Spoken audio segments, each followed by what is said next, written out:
Hello everyone, welcome to my YouTube channel. So video को like और share कीजिएगा, hype ज़रूर दे दीजिएगा। तो यहाँ पर हमारा जो आज का हमारा सब्जेक्ट है वो है मॉडर्न इंडिया, आधुनिक भारत। यूरोपीय कंपनियों के आगमन से लेकर स्वतंत्रता आंदोलन तक का हम पूरा का पूरा मॉडर्न इतिहास, आधुनिक इतिहास भारत का पढ़ने वाले हैं। फर्स्ट चैप्टर हमारा यहाँ पर है यूरोपीय कंपनियों का आगमन, जिसमें पहला है वास्को डिगामा कालीकट किस वर्ष आया था, क्योंकि वास्को डिगामा ने ही इस मार्ग की खोज करी थी, जो कि एक पुर्तगाली था, है ना। भारत यूरोप के बीच एक नई समुद्री मार्ग केप ऑफ गुड होप की खोज करी थी इसने। कालीकट पहुंचा था केरला में। उस समय वहां का जो हिंदू शासक था जमोरिन था, उसी ने वास्को डिगामा का स्वागत किया था। और ये हुआ था ऐसा 17 मई 1498 को। ऑप्शंस हो जाएगा बी। क्या हो जाएगा? बी। भारत के पश्चिमी तट पर कालीकट केरल बंदरगाह पर पहुंचा था। लंदन में ब्रिटिश ईस्ट इंडिया कंपनी की गठन के समय जो भारत का मुगल बादशाह था वो कौन था? तो फटाफट कमेंट कीजिए कि लंदन में ब्रिटिश ईस्ट इंडिया कंपनी के गठन के समय, है ना। तो इसका गठन कब हुआ? 31 दिसंबर 1600 को। कहाँ पर हुआ? लंदन में हुआ था। महारानी एलिजाबेथ प्रथम के समय हुआ था। और उस समय यहाँ का जो मुगल बादशाह था वो था अकबर था। इसे शाही चार्टर द्वारा 15 वर्षों के लिए पूर्वी देशों से व्यापार करने का एकाधिकार प्रदान किया गया था। इसका आरंभिक उद्देश्य भूभाग पर अधिकार करना तो नहीं, बल्कि ट्रेड करना था, है ना। और कंपनी के गठन के समय भारत का शासक कौन रहा? मुगल बादशाह अकबर, 1556 से 1605 ईस्वी तक। नेक्स्ट क्वेश्चन यहाँ पर है, भारत में पुर्तगाली शक्ति का वास्तविक संस्थापक किसे माना जाता है? तो भारत में पुर्तगाली शक्ति का वास्तविक संस्थापक जो है अल्फांसो डी अल्बुकर्क को माना जाता है, यानी कि ऑप्शंस बी। इसने बीजापुर के जो आदिल शाह सुल्तान थे उससे 1510 में गोवा को जीता था, ये याद रखिए। और इसे जीतने के बाद भारत में पुर्तगाली नौसैनिक प्रभुत्व और पुर्तगाली राज्य गठित होने लगा, जबकि फ्रांसिस्को डी अल्मीडा भारत का पहला पुर्तगाली गवर्नर था, लेकिन वास्तविक संस्थापक जो अल्बुकर्क दूसरा गवर्नर था उसको ही माना जाता है।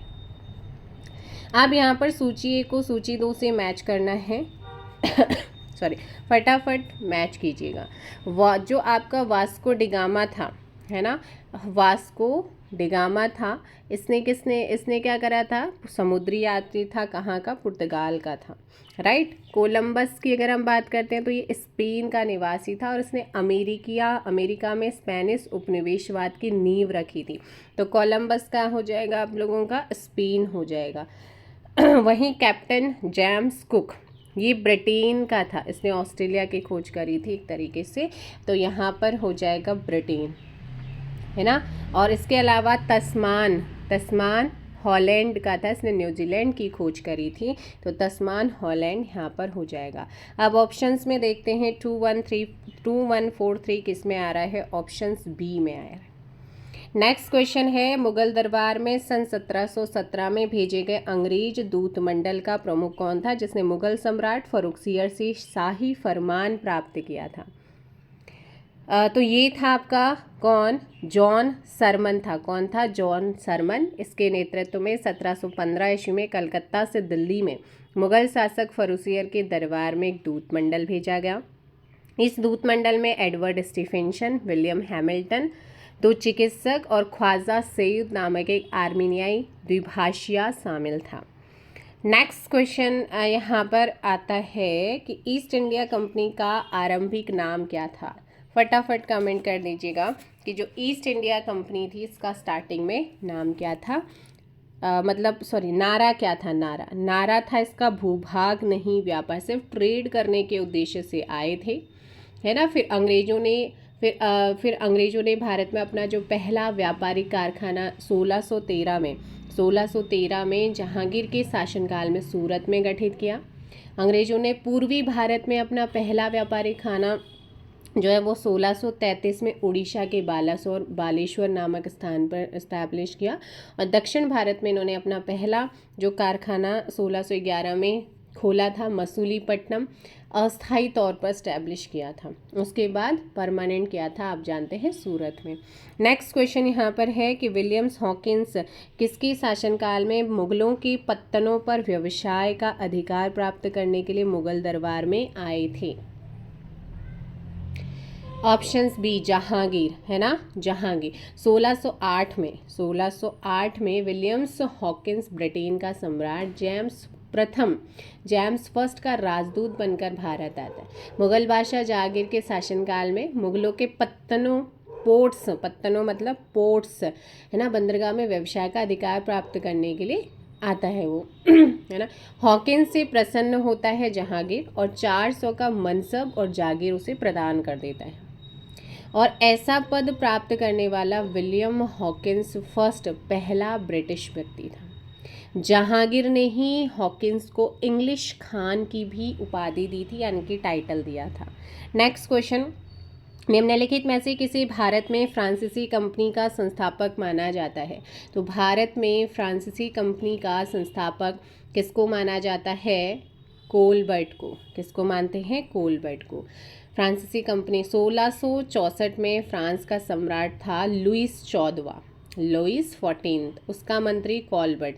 उसी के कोशिश से फ्रेंच ईस्ट इंडिया कंपनी का गठन होता है, जिसे कंपनी देस ओरिएंटलिस कहा जाता है।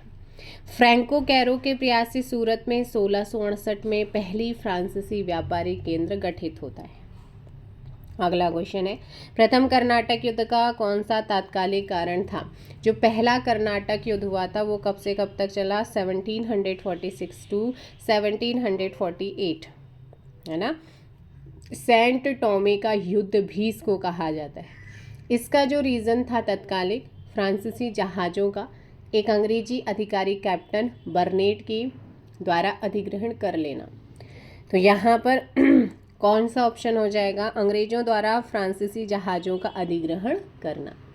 कैप्टन पैराडाइज की लीडरशिप में नेतृत्व में फ्रांसीसी सेना ने अड़ियार नदी पर स्थित जो सेंट टोमे नामक स्थान था वहाँ पर नवाब को हराया। और ये जो युद्ध हुआ था ना, ये कई बार ये पूछा जाता है किस संधि से समाप्त हुआ था? तो एक संधि हुई थी एक्स ला सापेल की। किसकी हुई थी? एक्स ला सापेल की संधि हुई थी 1748 में। उसी के साथ इसकी समाप्ति होती है। अगला क्वेश्चन, डचों ने बंगाल में कौन सा कारखाना स्थापित किया था? तो डचों ने बंगाल में कौन सा कारखाना स्थापित किया? कहाँ पर किया था? तो ये किया था पिपली। ऑप्शंस हो जाएगा बी। 1627 में डचों की बंगाल में पहली कंपनी पिपली में गठित हुई। नेक्स्ट क्वेश्चन है क्वेश्चन नंबर 11, 17वीं शताब्दी में अंग्रेजों द्वारा यूरोप को निर्यात की जाने वाली कौन सी वस्तु नहीं थी? तो इसमें आपका जो था चाय, है ना, चाय नहीं होता था। बाकी मसाले, सूती वस्त्र, नील, ये सब यहाँ से आयात किए। नील की खेती अंग्रेजों द्वारा प्रारंभ की पहली व्यापारिक कार्य का ही था नील की खेती। अगला क्वेश्चन है, भारत में अंग्रेजों की फ्रांसीसी चुनौती का अंत किस युद्ध से हुआ था? तो ये जो अंत हुआ था फ्रांसीसियों का 22 जनवरी 1760, क्या हुआ था? वॉन्डी वॉस का युद्ध हुआ था। उसी के साथ इनकी समाप्ति होती है। नेक्स्ट क्वेश्चन है, मुगल सम्राट, फिर आता है ईस्ट इंडिया कंपनी और बंगाल का नवाब से रिगार्डिंग क्वेश्चन। मुगल सम्राट द्वारा नियुक्त बंगाल का अंतिम गवर्नर कौन था? बंगाल का स्वतंत्र राज्य का संस्थापक था मुर्शीद कुली खां। इसने जो राजधानी है वो ढाका से मुर्शिदाबाद ट्रांसफ़र करी थी। मुर्शीद कुली खान यहाँ पर आंसर होगा। और जो मुर्शीद कुली खान है इसको सबसे पहले 1717 में फर्रुखसियर द्वारा बंगाल का अंतिम गवर्नर जनरल यानी कि सूबेदार बनाया गया था। चलिए नेक्स्ट क्वेश्चन है, निम्नलिखित में से किस युद्ध के द्वारा भारत में ब्रिटिश प्रभुत्व की स्थापना की शुरुआत होती है? तो ये ब्रिटिश प्रभुत्व की जो शुरुआत होती है वो होती है 23 जून 1757 में एक बैटल हुआ था, बैटल ऑफ प्लासी का युद्ध। यहीं से इसकी शुरुआत होती। ये जो युद्ध हुआ था बंगाल का जो उस समय नवाब था सिराजुद्दौला रॉबर्ट क्लाइव का नेतृत्व में। उससे पहले ये होता है कि एक आपने सुनी होगी ब्लैक होल ट्रेजेडी।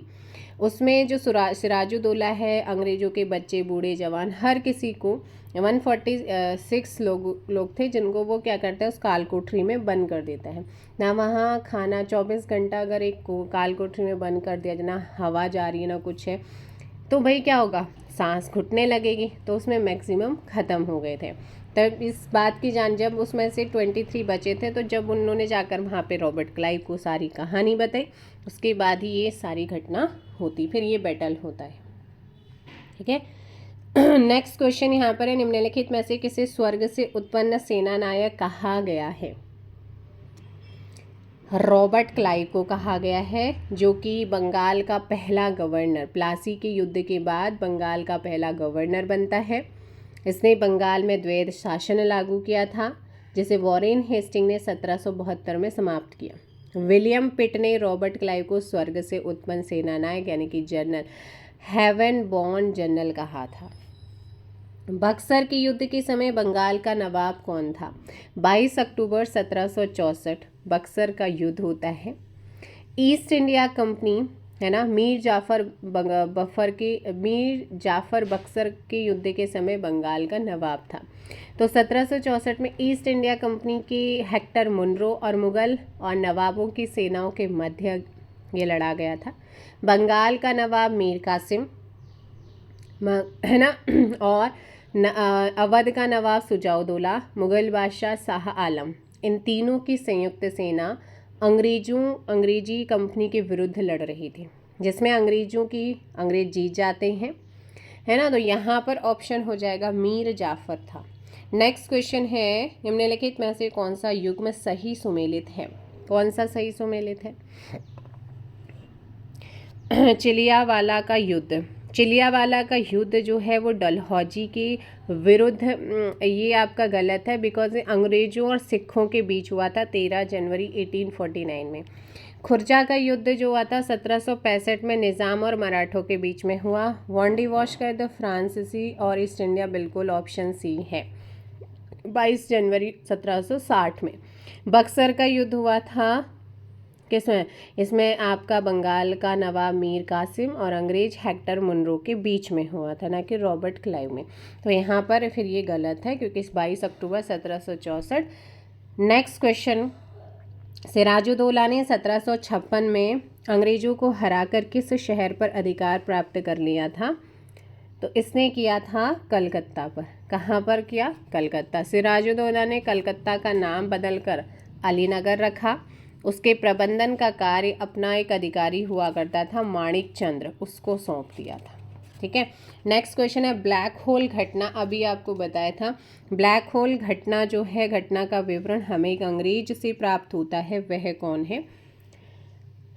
तो इसमें से मैंने वही बोला कि भाई बंगाल का नवाब जो सिराजुद्दौला था, उसने 18 फीट लंबा, 14 फीट और 10 इंच चौड़े कमरे में 146 लोगों को कैद करके रखा, है ना। अगली सुबह सिर्फ 23 लोग ही उसमें बचे हुए थे। इसी को काल कोठरी की घटना कहा जाता है, राइट। तो यहाँ पर विवरण जो देखो, इन 23 लोगों में से एक था हॉलवेल नाम का एक अंग्रेज सैन्य अधिकारी था। उसी ने ही यहाँ पर जो रॉबर्ट क्लाइव था उसको आकर के इन्फॉर्मेशन दी थी। उसी के बाद प्लासी बैटल होता है। मुर्शीद कुली खान ने ढाका से अपनी राजधानी कहाँ स्थानांतरित की? तो मुर्शीद कुली खान ने ढाका से मुर्शिदाबाद नाम का एक मकसूदाबाद भी इसको बोला जाता है ना। ऑप्शंस हो जाएगा, मुर्शीद कुली खां को दक्षिण भारत का टोडरमल भी कहा जाता है। नेक्स्ट क्वेश्चन, मीर कासिम ने अपनी राजधानी मुर्शिदाबाद से कहाँ स्थानांतरित करी थी? और जो मीर कासिम था इसने मुंगेर करी थी। कहाँ करी थी? मुंगेर करी थी। उसने वहाँ पर गोला बारूद निर्माण का कारखाना गठित किया, सेना को यूरोपीय पद्धति से प्रशिक्षित किया, है ना। नेक्स्ट क्वेश्चन नंबर है 10th, किस शासक ने ईस्ट इंडिया कंपनी को दीवानी प्रदान करी थी? शाह आलम सेकंड ने करी थी। किसने? शाह आलम सेकंड को इलाहाबाद की संधि के तहत ब्रिटिश कंपनी की संरक्षणता स्वीकार करनी पड़ी थी और उसे इलाहाबाद में रखा गया। कंपनी द्वारा अवध के नवाब से कड़ा और मानिकपुर ले लिया गया और मुगल बादशाह शाह आलम सेकंड को सौंप दिया गया। 12 अगस्त 1765 मुगल बादशाह शाह आलम सेकंड ने अपने फरमान द्वारा कंपनी को बंगाल, बिहार और उड़ीसा की दीवानी स्थायी रूप से प्रदान कर दी थी। उसके पश्चात कंपनी ने मुगल सम्राट को 26 लाख रुपए वार्षिक पेंशन देना स्वीकार किया था। नेक्स्ट क्वेश्चन नंबर है आप लोगों का 11। 18वीं सदी में कंपनी द्वारा बंगाल में लागू की गई दोहरी पद्धति या द्वैध शासन के संबंध में नीचे कथनों में से कौन सा विचार सही है? बंगाल की राजस्व पर कंपनी का नियंत्रण था, सही है। पुलिस और न्यायिक शक्तियों पर नवाब का नियंत्रण नहीं था। प्रशासन का दायित्व कंपनी और उसके अधिकारों पर था, तो ये गलत है। तो सही कौन सा है इनमें से? सिर्फ और सिर्फ ऑप्शंस हो जाएगा, ए वाला सही होगा। द्वैध शासन के अंतर्गत निजामत, सुरक्षा व्यवस्था, पुलिस प्रशासन, आंतरिक प्रशासन, फौजदारी, न्याय और अन्य जितने भी प्रशासन था वो नवाब को दिए, जबकि दीवानी, राजस्व वसूली, दीवानी न्याय के अधिकार कंपनी के पास। कंपनी ने दीवानी कार्य के लिए 2 उपदीवान बंगाल में मोहम्मद रजा खान और बिहार में सिताब राय को अपॉइंट किया था।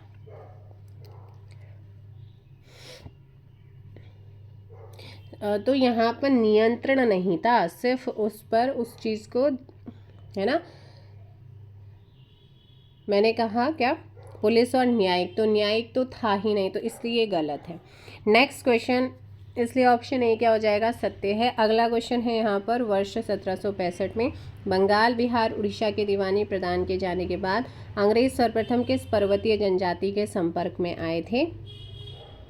खासी, है ना, कहाँ पर? खासी, ऑप्शंस हो जाएगा फिर। नेक्स्ट है महाराजा रणजीत सिंह, तीसरा चैप्टर पंजाब मैसूर से रिगार्डिंग। महाराजा रणजीत सिंह के राज्य की राजधानी क्या थी? लाहौर, ऑप्शन यहाँ पर हो जाएगा सी। रणजीत सिंह को शेरे पंजाब के नाम से जाना जाता है। अपनी राजधानी बनाया था इन्होंने लाहौर, और 1802 में अमृतसर को भी भंगी मिसाल से इन्होंने छीना था, है ना। और पंजाब की राजनीतिक राजधानी लाहौर और धार्मिक राजधानी अमृतसर दोनों इनके ही अधीन बनी। रणजीत सिंह के राज्य में सम्मिलित था, इसमें आपका श्रीनगर शामिल था, option D. Next question, Sikh राज्य का अंतिम शासक कौन था? तो सिख राज्य का अंतिम शासक था दिलीप सिंह। कौन था? दिलीप सिंह, ऑप्शन हो जाए, है ना। और इन्हीं के शासनकाल में पहला सिख युद्ध 1846 में हुआ, दिलीप शाह के समय में, और बाद में इन्होंने जो है सिख धर्म त्याग कर ईसाई धर्म को अपनाया था। अमृतसर की संधि कब हुई थी? Important question. 23 अप्रैल 1809। 23 अप्रैल 1809 में अमृतसर की संधि होती है। ये संधि भारत के वायसराय लॉर्ड मिंटो के प्रतिनिधि था चार्ल्स मेटकॉफ और महाराजा रणजीत सिंह के बीच हुई, और इस संधि के तहत सतलज नदी को दोनों राज्य सिख और ब्रिटिश की सीमा मान लिया गया। लुधियाना में एक अंग्रेजी सेना रखी गई। सतलज के पूर्व स्थित जो रियासतें थी उनको अंग्रेजों के संरक्षण में आ गई थी।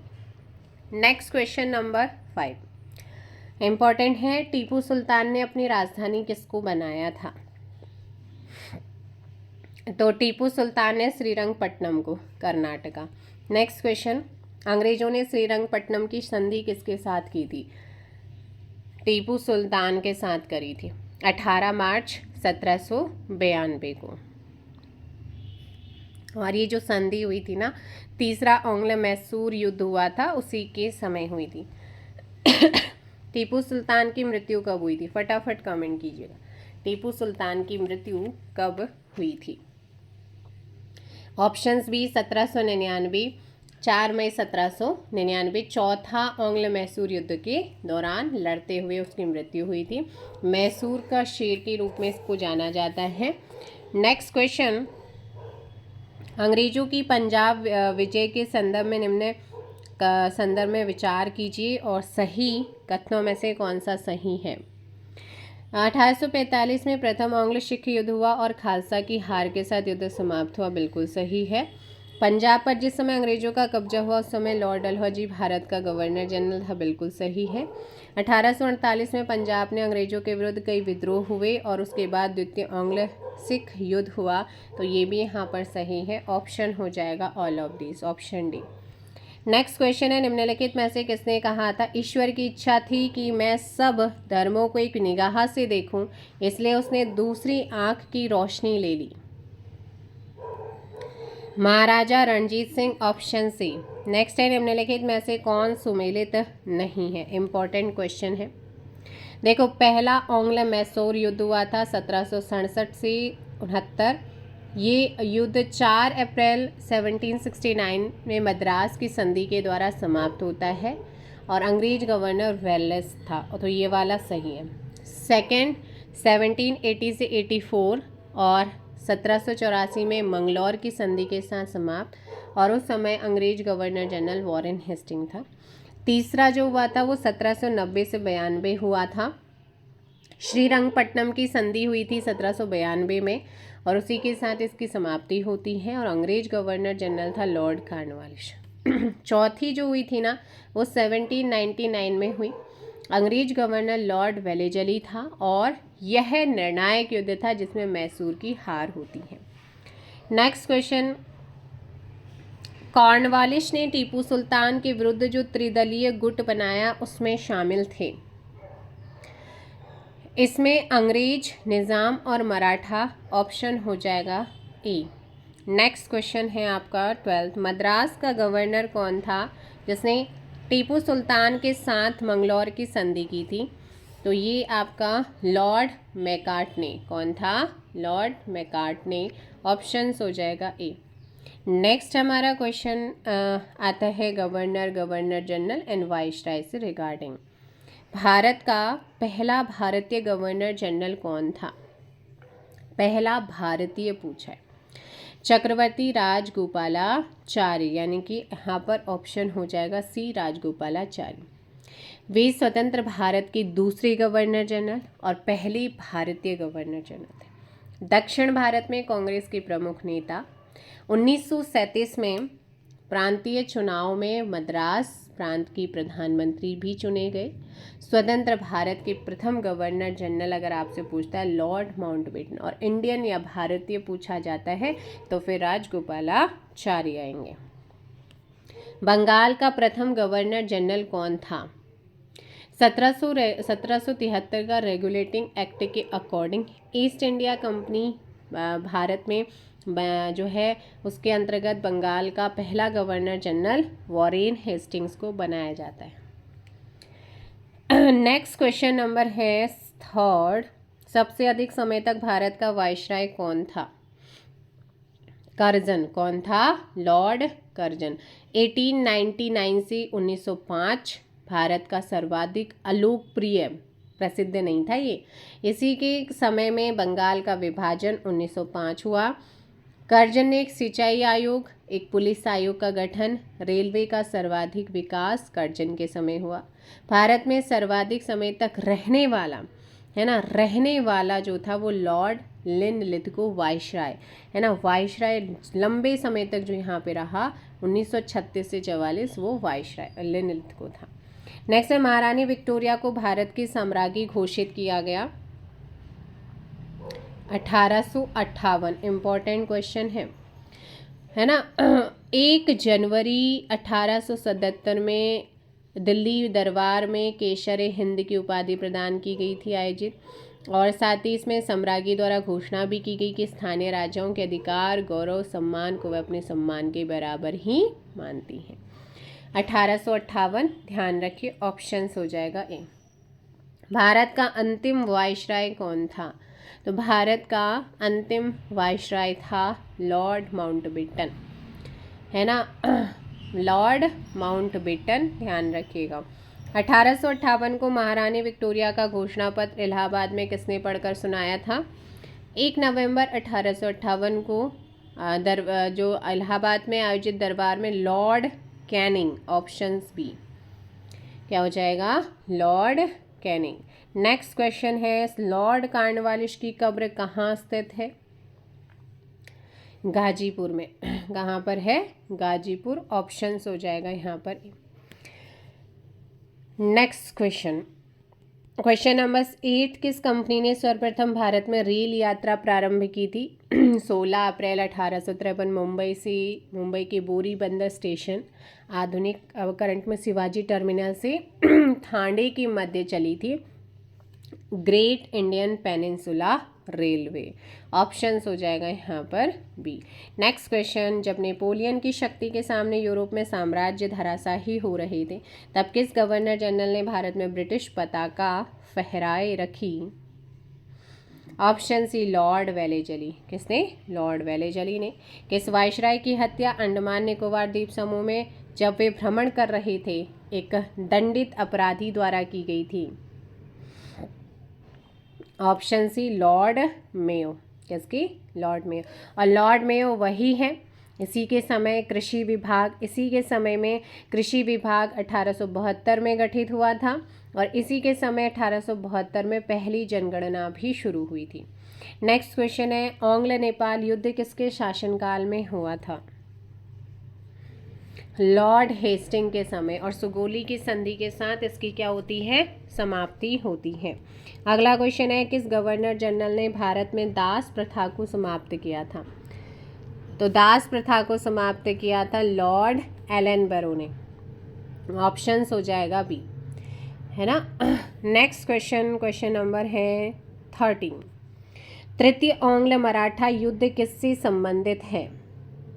लॉर्ड हेस्टिंग्स से। किससे है? लॉर्ड हेस्टिंग्स, यहाँ पर ध्यान रखिए। नेक्स्ट क्वेश्चन है कि निम्नलिखित में से अवध का ब्रिटिश रेजिमेंट कौन सा था जब अवध का ब्रिटिश साम्राज्य में विलय हुआ? James Outram. कौन सा था? James Outram. भारत में स्थानीय स्वशासन किसके द्वारा प्रारंभ किया गया था? स्थानीय स्वशासन इम्पोर्टेंट, लॉर्ड रिपन के द्वारा। किसके द्वारा? लॉर्ड रिपन के द्वारा, और सबसे प्रसिद्ध वायसराय को माना जाता है।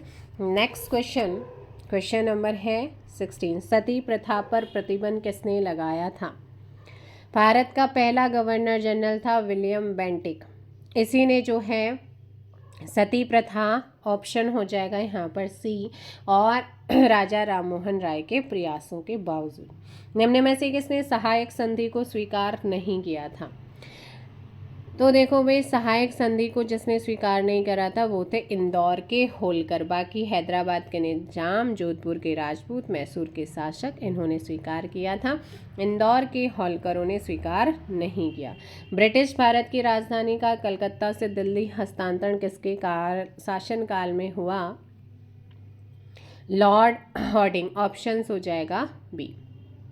नेक्स्ट क्वेश्चन यहाँ पर है कि प्राचीन स्मारक संरक्षण अधिनियम किस गवर्नर जनरल के कार्यकाल में पारित हुआ था?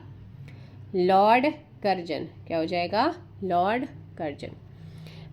तो 1899 में सर एंटोनी मैकडोनाल्ड की अध्यक्षता में अकाल आयोग, 1901 में सर कॉलिन मॉनक्रिक की अध्यक्षता में सिंचाई आयोग, ठीक है, 1902 में सर एंड्रयूज फ्रेजर की अध्यक्षता में पुलिस आयोग का गठन, इसी के शासनकाल में सहकारी उदार समिति अधिनियम 1902 पारित हुआ, और 1905 बंगाल विभाजन। Lord Curzon. नेक्स्ट क्वेश्चन, 1802 ईस्वी की बसीन की संधि पर हस्ताक्षर किसके बीच में हुआ? तो बसीन की संधि अंग्रेज और बाजीराव सेकंड के बीच में 31 दिसंबर 1802 को ये संधि होती है। इस सहायक संधि के तहत पेशवा बाजीराव द्वारा ब्रिटिश रेजिडेंट रखना और 26 लाख रुपए अंग्रेजों को देना स्वीकार हुआ था। नेक्स्ट आपका ब्रिटिश शासन का भारतीय अर्थव्यवस्था, जहाँ से कई बार क्वेश्चन आते हैं। इस्तमरारी बंदोबस्त किसने लागू किया था? जो लॉर्ड कार्नवालिस था उसी ने। ऑप्शन यहाँ पर हो जाए इस्तमरारी बंदोबस्त। ये किसने शुरू करा? Lord Cornwallis. लॉर्ड कार्नवालिस ने देखो जो इस्तमरारी है ना, इसी को ही स्थायी बंदोबस्त, जमींदारी बंदोबस्त के नाम से जाना जाता है। 3 नाम है, स्थायी बंदोबस्त, इस्तमरारी या जमींदारी। 22 मार्च 1793 को लागू हुआ। इसके अंतर्गत जमींदार को भूमि का स्वामी माना गया और इसके अंतर्गत जमींदार अपने क्षेत्रों से भू राजस्व की वसूली का 1/11 भाग अपने पास रखता था, जबकि 10/11 भाग कंपनी के पास जमा करता था। इसके अंतर्गत ब्रिटिश भारत का 19% क्षेत्र आता था। बंगाल, बिहार, उड़ीसा, यूपी, वाराणसी, उत्तरी कर्नाटक।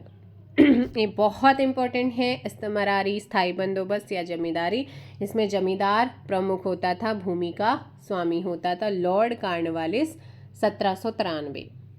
सर थॉमस मुनरो किस भू राजस्व बंदोबस्त से संबंधित है? रैयतवाड़ी। किससे है? रैयतवाड़ी। टॉमस मुनरो और कर्नल रीड को रैयतवाड़ी व्यवस्था का जन्मदाता माना जाता है। ये जो रैयतवाड़ी थी ना, इस व्यवस्था में भूमि पर खेती करने वाला भूमि का स्वामी होता था, जो सरकार को भूमि कर देने के लिए उत्तरदायी था। सबसे पहले कर्नल रीड ने 1792 में मद्रास के बारामहल क्षेत्र में से लागू किया। भूराजस्व संबंधी आरंभिक प्रयोगों के बाद 1820 में से मद्रास, मुंबई और असम के अधिकांश भागों में लागू किया गया। रैयतवाड़ी व्यवस्था ब्रिटिश भारत के 51% क्षेत्र पर क्या हुई थी? शामिल था। महालवाड़ी व्यवस्था, ये तीनों ही इम्पोर्टेंट है। महालवाड़ी व्यवस्था को किस क्षेत्र में लागू किया गया था? इसका सूत्रपात्र कौन था? Holt Mackenzie 1819। इस व्यवस्था में भूमि कर जो है उसकी भूमि कर की इकाई कृषक का खेत नहीं बल्कि ग्राम अथवा महाल होता था। ग्राम के लोग सम्मिलित रूप से भूमि कर देने के लिए उत्तरदायी होते थे। इसके अंतर्गत उत्तर प्रदेश, मध्य प्रांत, पंजाब आदि क्षेत्रों को शामिल किया। महालवाड़ी व्यवस्था ब्रिटिश भारत के 30% भाग पर थी। यहाँ पर ऑप्शन ए हो जाएगा। 1833 में मार्टिन बर्ड द्वारा पहली बार लगान तय करने के लिए मानचित्र और पंजियों रजिस्टर का प्रयोग किया गया था। अगला क्वेश्चन, निम्नलिखित में से कौन दादा भाई नौरोजी के धन के निष्कासन सिद्धांत ड्रेन ऑफ वेल्थ थ्योरी में विश्वास नहीं करता था? Sir Syed Ahmad Khan, option D. Next question, poverty and un British rule in India नामक पुस्तक किसने लिखी है? और जिसमें भारतीय धन के बहिर्गमन का सिद्धांत यहाँ पर दिया गया है, तो ये है हमारे Dadabhai Naoroji, option D. Next question, Assam में सर्वप्रथम चाय कंपनी की स्थापना कब हुई थी? अब आपने ना एक क्वेश्चन मुझसे किया हुआ था कि चाय की शुरुआत सबसे पहले 1830 में हुई थी, लेकिन ऑप्शंस में अगर बात करते हैं वो जंगली चाय की खोज की गई थी। और कई बार आपसे क्वेश्चन अलग अलग तरीके से पूछा जाता है, तो सुनिएगा। 1833 ईस्वी का चार्टर अधिनियम इंग्लैंड में हुई औद्योगिक क्रांति का परिणाम रहा। इसी अधिनियम के द्वारा चाय और चीन के साथ व्यापार करने का कंपनी का एकाधिकार समाप्त कर दिया। भारत में प्रथम चाय बागान, अगर आपसे पूछता है कि देखो चाय की शुरुआत, जंगली चाय की खोज करी थी 1830 में, तो वो ऑप्शंस में आपसे किस तरीके से क्वेश्चन पूछ रहा है वो भी। अब आपके एक कमेंट में मैं एकदम से आपको हर एक चीज़ नहीं बता सकती, फिर भी मैंने कोशिश की। भारत में प्रथम चाय बागान असम में 1835 में, है ना, लगाया और वहाँ उत्पादित चाय को लंदन में बेचा गया। जब कंपनी का चाय उत्पादन का प्रयोग सफल रहा, तब कंपनी ने अपनी चाय बागान का आवंटन व्यक्तिगत कंपनियों को कर दिया और इन कंपनियों में सबसे पहली कंपनी, अब यहाँ पर कंपनी पूछा है ना, कंपनी असम चाय कंपनी थी जिसकी स्थापना 1839 में। अगर आपसे पूछता कि भारत में प्रथम चाय बागान कहाँ पर, कब, असम में 1835 में, या खोज कब की गई थी 1830 में, तो वो हर एक तरीके से क्वेश्चन डिफरेंट बन सकता है। आई होप सो जिनका भी ये क्वेश्चन डाउट था उनका डाउट क्लियर हुआ होगा, राइट। नेक्स्ट हमारा है 1857 का विद्रोह से रिगार्डिंग इम्पोर्टेंट क्वेश्चन। 1857 के स्वतंत्रता संग्राम से संबंधित प्रथम घटना कौन सी थी? 17 मई 1857 मेरठ के भारतीय सैनिकों ने विद्रोह कर अपने साथियों के साथ दिल्ली की ओर प्रस्थान किया। 11 मई 1857 को दिल्ली पर अधिकार करके विद्रोही मुगल शासक बहादुर शाह सेकंड को भारत का सम्राट डिक्लेयर कर दिया। इस प्रकार सैनिकों का जो दिल्ली के लाल किले पर पहुंचना 1857 के स्वतंत्रता संग्राम की पहली घटना थी। तो यहाँ पर ऑप्शंस हो जाएगा सैनिकों का दिल्ली के लाल किले पर पहुंचना। मंगल पांडे कहाँ के विप्लव से जुड़े हैं? 29 मार्च 1857 को 34वीं इन्फेंट्री रेजिमेंट के बैरकपुर छावनी की मंगल पांडे एक सिपाही ने चर्बी युक्त कारतूस के प्रयोग से इनकार कर दिया। तो ये बैरकपुर छावनी से जुड़े थे तो करा। और उच्च अधिकारी था उनका लेफ्टिनेंट बाग और लेफ्टिनेंट जनरल ह्यूरोन, उनकी उन्होंने हत्या कर दी। 8 अप्रैल 1857 के सैन्य अदालत का निर्णय आता है और जो मंगल पांडे हैं इनको फांसी की सजा दी जाती है। मंगल पांडे तत्कालीन गाजीपुर वर्तमान बलिया जिले के रहने वाले थे। उसके बाद फिर जब पता चलती हैं तो इसका विरोध होता है और घटनाएं आगे चलती रहती। 1857 के विद्रोह के समय भारत का गवर्नर जनरल कौन था? Most important question, Lord Canning था। कौन था? Lord Canning. लॉर्ड कैनिंग ने इंडियन हाई कोर्ट एक्ट द्वारा बम्बई, कलकत्ता, मद्रास में हाई कोर्ट गठित किए। 1856 में विधवा पुनर्विवाह अधिनियम इसी के काल में पारित हुआ। कैनिंग भारत में कंपनी द्वारा नियुक्त अंतिम गवर्नर जनरल, ब्रिटिश सम्राट का अधीन नियुक्त भारत का पहला वायसराय। नेक्स्ट है सूची को सूची 2 से मैच करना है। कहाँ से किस किसने नेतृत्व किया था? तो झांसी से जो नेतृत्व करता थी वो थी रानी लक्ष्मीबाई, है ना। और इस विद्रोह का दमन करता कौन था? झांसी में जनरल ह्यूरोज था। लखनऊ में बेगम हजरत महल, तो यहाँ पर हो जाएंगे बेगम हजरत महल।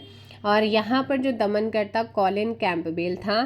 कानपुर में थे मौलवी अजीमुल्ला खान और कॉलिन कैंपबेल विद्रोह का दमन करता। फैज़ाबाद मौलवी अहमदुल्ला, तो यहाँ पर जो विद्रोह का दमन करता था वो कर्नल नील था।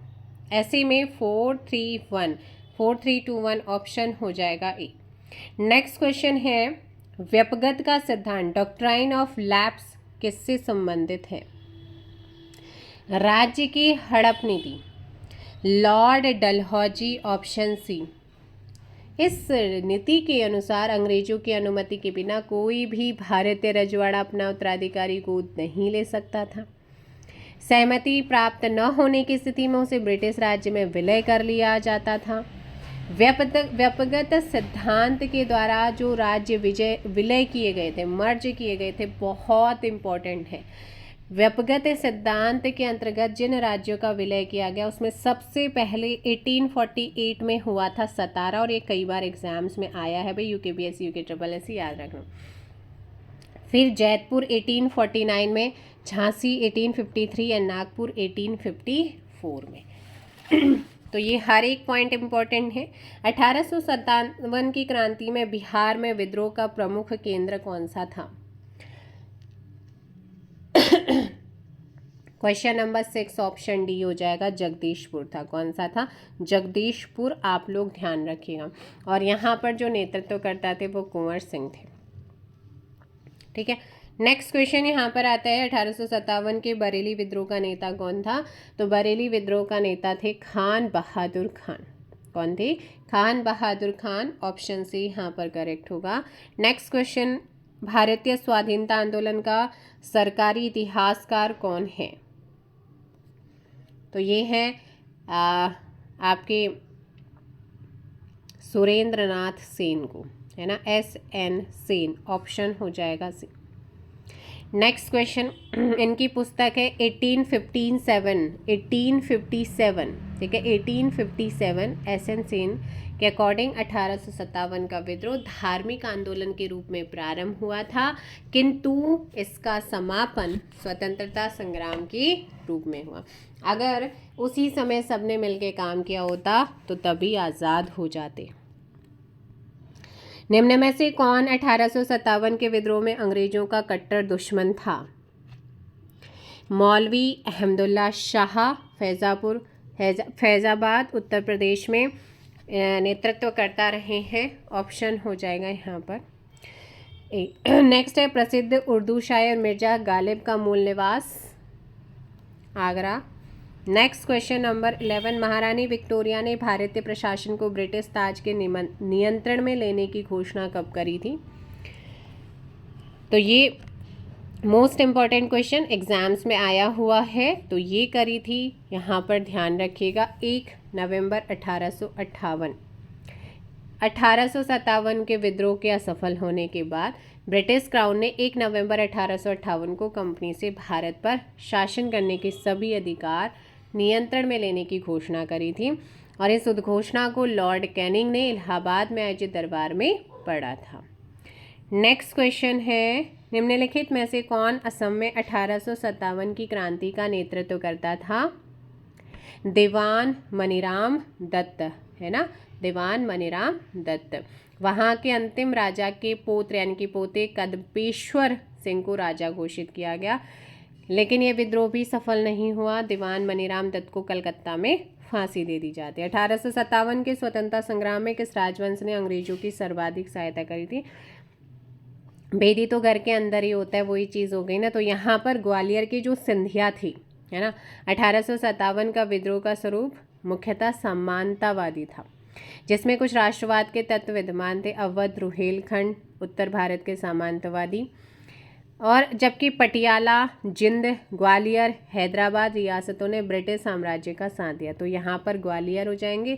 बाकी भी आप याद रखिए, पटियाला, जिंद इन्होंने, और हैदराबाद जो रियासतें थी, इन्होंने अंग्रेजों का साथ दिया था।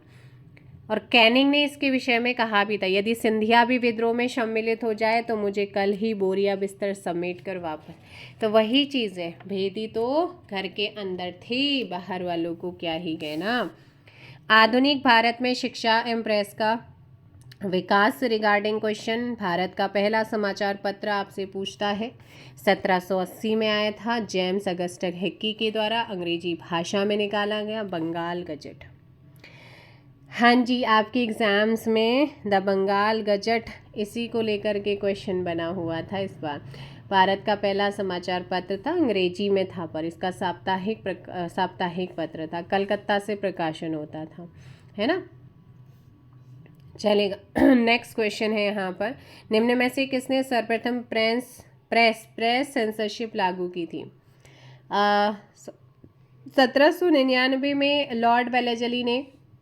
लॉर्ड वेलेजली ऑप्शन ए हो जाएगा। इसने प्रेस नियंत्रण अधिनियम द्वारा सभी समाचार पत्रों पर नियंत्रण लगाते हुए संपादक, मुद्रक, मालिक का नाम अखबार पर छापना अनिवार्य किया।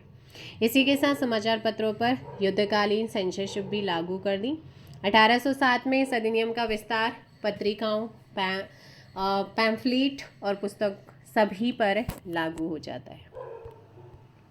1878 का वर्नाकुलर प्रेस एक्ट किसने रद्द कर दिया था? ये किया था आपका ऑप्शन ए, लॉर्ड रिपन ने किया था, है ना। इस अधिनियम के द्वारा भारतीय भाषा में प्रकाशित होने वाले समाचारों पर प्रतिबंध, समाचार पत्रों पर प्रतिबंध लग जाता है। इस एक्ट को गैंगिंग एक्ट या मुंह बंद करने वाला अधिनियम भी कहा जाता है। और लॉर्ड रिपन इसकी समाप्ति करते हैं। फारसी साप्ताहिक मिरातुल अखबार किसने प्रकाशित किया था? राजा राममोहन राय ने किया था।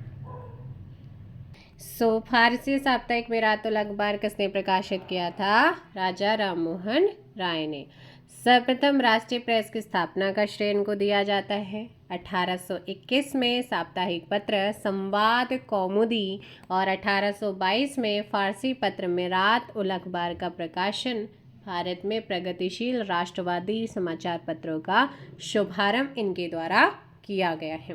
तो कई बार संवाद कौमुदी भी पूछी जाती है।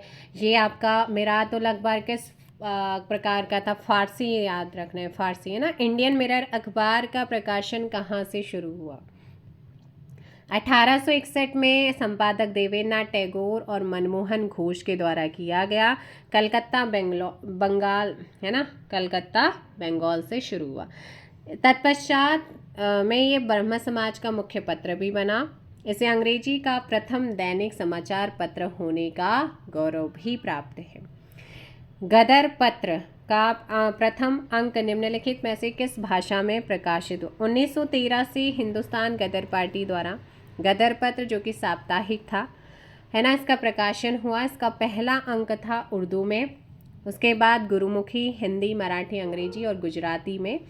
इसका एक अंक पख्तूनी भाषा में भी छपा था। इस समाचार पत्र का जो मुख्यालय था वो कहाँ था? San Francisco. अमृत बाजार पत्रिका की स्थापना किसने की थी? अमृत बाजार पत्रिका की स्थापना 19वीं शताब्दी में शिशिर कुमार घोष ने करी थी, है ना। परिवर्तीय काल में प्रकाशित होने वाला पहला समाचार पत्र। शिशिर कुमार घोष के साथ साथ मोतीलाल घोष भी संपादक रहे। तो ये सारी चीज़ें आपने याद रखनी है। कलकत्ता से प्रकाशन होता था। बाल गंगाधर तिलक ने भारतीय स्वतंत्रता संग्राम के उद्देश्यों से कौन सा समाचार पत्र प्रारंभ किया था? तो इन्होंने केसरी किया था। बम्बई से अंग्रेजी भाषा में मराठा और मराठी भाषा में केसरी का इन्होंने प्रकाशन किया था। नेक्स्ट क्वेश्चन है कि हरिजन समाचार पत्र के देखो भाई, जो मैंने अभी बाल गंगाधर तिलक का बताया, ध्यान रखना। इन्होंने बम्बई से अंग्रेजी भाषा में मराठा और मराठी भाषा में केसरी का प्रकाशन किया था। दोनों ही इम्पोर्टेंट है। नेक्स्ट क्वेश्चन नंबर है आप लोगों का कि 10 हरिजन समाचार पत्र के संपादक कौन है? बहुत बेसिक क्वेश्चन है, इसे तो आप बहुत अच्छे से जानते हैं।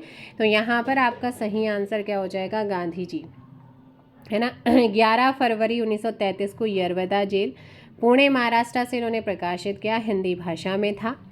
इसके अलावा गांधी जी ने हरिजन बंधु, हिंदी भाषा में हरिजन सेवक समाचार पत्रों का भी प्रकाशन किया।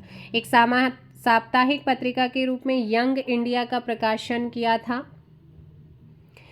अर्धमासिक पत्रिका थी, बम्बई से संपादन, बाद में अहमदाबाद से साप्ताहिक रूप में होने लगा। तो यहाँ पर होम रूल पार्टी ने। स्वदेश वाहिनी के संपादक कौन थे? स्वदेश वाहिनी के संपादक साप्ताहिक समाचार पत्र था। त्रावणकोर से इसका संपादन हुआ। 1910 में सरकार व त्रावणकोर के दीवान के विरुद्ध लिखने पर इसे प्रतिबंधित भी किया गया। के रामकृष्ण पिल्ले। द इंडियन ओपिनियन पत्र को निम्नलिखित में से किस भाषा में नहीं छापा जाता था? गांधी जी को दक्षिण अफ्रीका के अनुभव और सत्याग्रह के उनके प्रयासों ने इंडियन ओपिनियन नामक पत्र के संपादन की प्रेरणा दी। 4 जून 1903 को 4 भाषाओं में इसका प्रकाशन हुआ, हिंदी, अंग्रेजी, गुजराती, तमिल भाषा में 6 कॉलम प्रकाशित हुए थे। 1904 में दक्षिण अफ्रीका में डरबन के फिनिक्स आश्रम से प्रकाशित हुआ था। इसके पहले संपादक मनसुख लाल नज़र थे, जो नटाल कांग्रेस के सचिव थे। उर्दू ऑप्शन यहाँ पर हो जाएगा डी। नेक्स्ट क्वेश्चन है मराठी पाक्षिक पत्र बहिष्कृत भारत किसने आरंभ किया था? डॉक्टर BR अम्बेडकर ने। ठीक है। नेक्स्ट क्वेश्चन यहाँ पर है वर्ष 1920 में लाहौर से लाला लाजपत राय द्वारा कौन सा उर्दू समाचार पत्र प्रारंभ हुआ था? फटाफट कमेंट कीजिए question number 14 and the correct answer है वंदे मातरम। नेक्स्ट है किसके प्रयत्नों से बम्बई में प्रथम महिला विश्वविद्यालय की स्थापना की गई थी? बहुत ही इंपॉर्टेंट, एग्जाम्स में आया हुआ। DK curve. कौन है? DK कर्वे महाराष्ट्र के प्रसिद्ध समाज सुधारक, सामाजिक कार्यकर्ता रहे। मुंबई में स्थापित SNDT महिला विश्वविद्यालय 1916 है ना, में भारत का पहला महिला विश्वविद्यालय था और सन 1931-32 में महिला विश्वविद्यालय के कुलपति भी रहे और 1958 में इनको क्या मिला है? भारत रत्न से सम्मानित।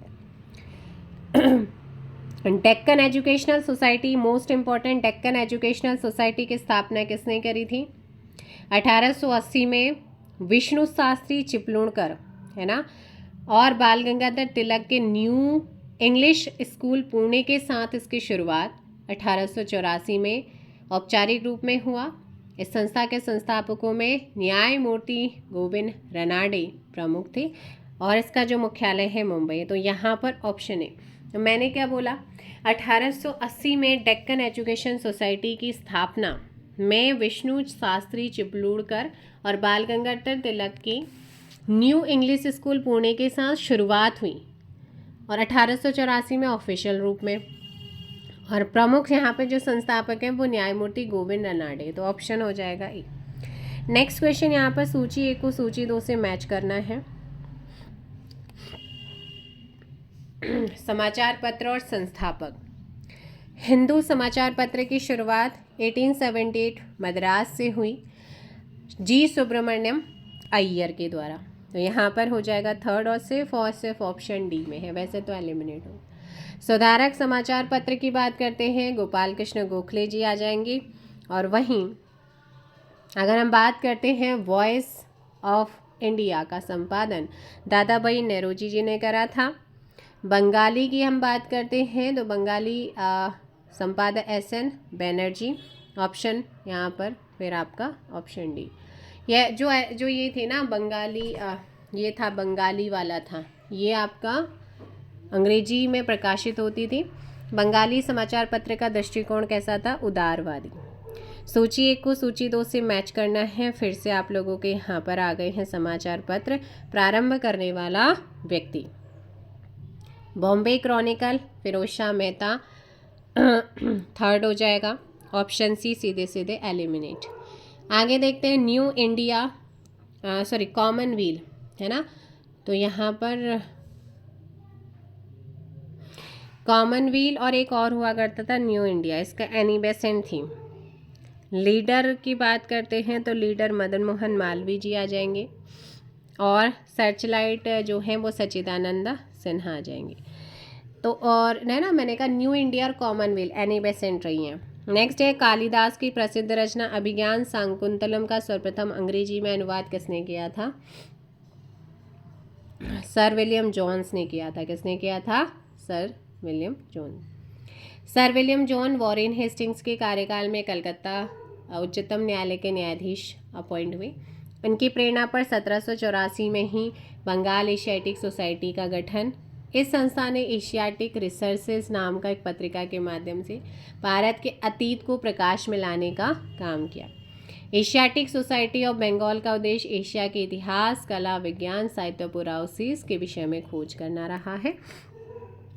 अब आते हैं सांस्कृतिक और सामाजिक सुधार। ब्रह्म समाज का सिद्धांत किस पर आधारित है? ब्रह्म समाज की स्थापना 20 अगस्त 1828 में राजा राममोहन राय के प्रयास से हुई। कलकत्ता, इसे हिंदू धर्म का पहला सुधारवादी आंदोलन माना गया। ब्रह्म स्वराज का स्वरूप भारतीय था और इसे अद्वैतवादी हिंदुओं पर, है ना, हिंदुओं की संस्था कहा जाता है। तो ऑप्शन हो जाएगा बी। राजा राममोहन राय एकेश्वरवाद में विश्वास रखते थे। मूर्ति पूजा, अवतारवाद का विरोधी थे वो। सर्वधर्म समभाव, है ना, उनके उपदेश थे।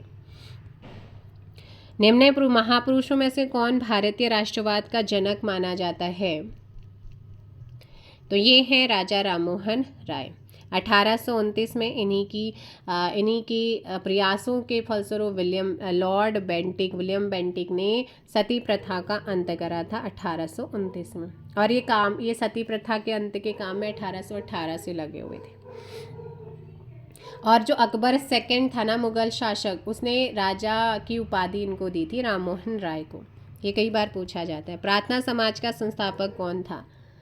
प्रार्थना समाज बम्बई में 31 मार्च 1867 में गठित। संस्था किसकी प्रेरणा से? केशव चंद्र सेन की प्रेरणा से आत्माराम पांडुरंग ने किया था। ऑप्शन सी हो जाएगा। नेक्स्ट क्वेश्चन है स्वामी दयानंद सरस्वती ने आर्य समाज 1875 स्वामी दयानंद सरस्वती ने गठित किया। कहाँ पर गठित किया? बम्बई में। ऑप्शन सी करेक्ट आंसर होगा। मुख्यालय लाहौर बनाया गया। वेदों की और लौटों का नारा इन्होंने ही दिया था। नेक्स्ट क्वेश्चन है 5। MC सीतलवाड़, BN राव, अल्लादी कृष्णा स्वामी अय्यर प्रख्यात थे। सर्वेंट भारतीय सेवक संघ या सर्वेंट ऑफ इंडिया सोसाइटी की स्थापना 1905। ऑप्शन डी सही होगा। पूना में गोपाल कृष्ण गोखले द्वारा की गई। और इनसे ये बाकी क्या थे, इसमें सदस्य थे। निम्नलिखित में से किसने 1872 में नेटिव मैरिज एक्ट को पारित कराने में महत्वपूर्ण भूमिका निभाई थी? सो क्वेश्चन नंबर है आप लोगों का 6 and the correct answer option C Keshav Chandra Sen. 1872 में इन्होंने ही जो है इसी अधिनियम के द्वारा बहुपत्नी प्रथा भी समाप्त कर दी गई और लड़कों के लिए न्यूनतम आयु 18 वर्ष और लड़कियों की शादी की जो विवाह की न्यूनतम थी वो 14 वर्ष की गई थी इसी एक्ट के थ्रू। 19वीं सदी के प्रसिद्ध पारसी समाज सुधारक कौन थे? बहराम जी M मालाबारी। ऑप्शंस हो जाएगा डी। बहुजन समाज का संस्थापक कौन था? बहुजन समाज का संस्थापक Mukundrao Patil, options B. Next question है, पिछड़े वर्गों का उत्थान किसका मुख्य उद्देश्य था? सत्यशोधक समाज का, है ना, सत्यशोधक समाज। नेक्स्ट क्वेश्चन है, निम्नलिखित युग्मों में से कौन सही सुमेलित नहीं है? ब्रह्म समाज, राजा राम मोहन राय, स्वामी दयानंद सरस्वती आर्य समाज, स्वामी विवेकानंद रामकृष्ण मिशन।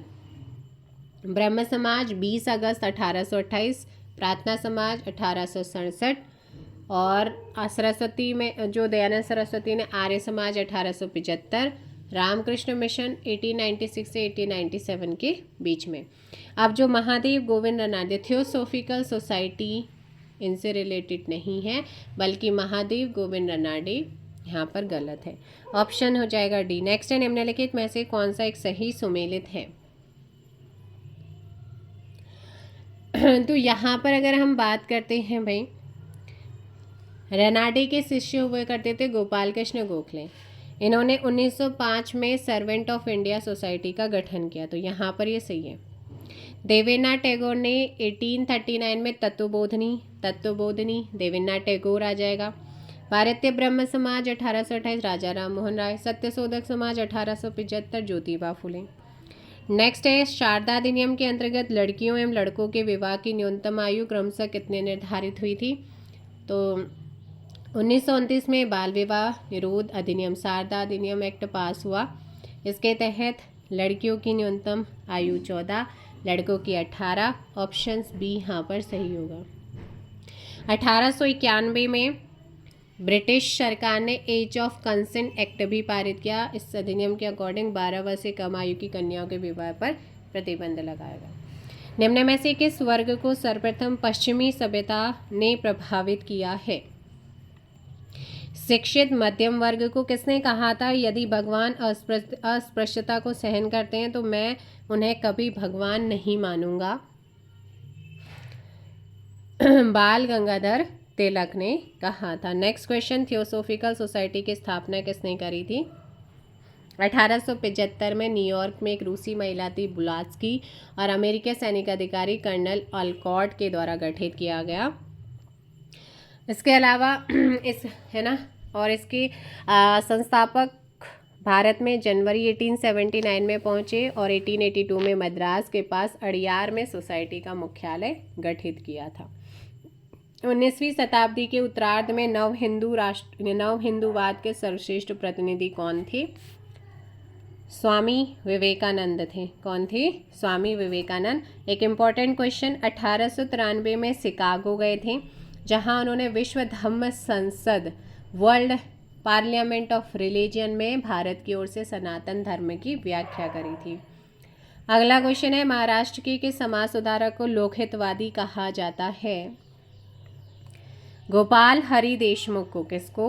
गोपाल हरि देशमुख को।